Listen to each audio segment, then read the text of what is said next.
Huyo Berkane mwenyewe tumeshamfunga Benjamin Mkapa, akafanya vurugu, akachanganyikiwa, wakatozwa faini na kafu baada ya kuchanganyikiwa na pumzi ya moto. Na ndio maana anaogopa vibaya mno kuja Benjamin Mkapa. Lakini hii ni kama kifo. Unaweza ukaondoka hapa Tanzania mzima, ukaenda kutibiwa India, ukafia huko huko India. Ndiyo Simba hii. Berkane popote atakapoangukia ndipo ambapo atakapofia. Wachezaji walikuwa na furaha kubwa jana mara baada ya yale matokeo.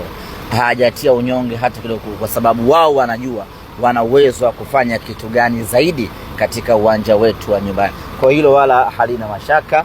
Wachezaji wenyewe baada ya mechi kumalizika, unaona taswira yao ya mioyo na sura ikiwa kwenye furaha ya hali ya juu, kwa sababu wanajua wana uwezo wa kufanya nini katika uwanja wetu wa nyumbani. Ndugu zangu waandishi wa habari na wanasimba, ni wahakikishie tu hii tunabeba. Hakuna namna yeyote ile.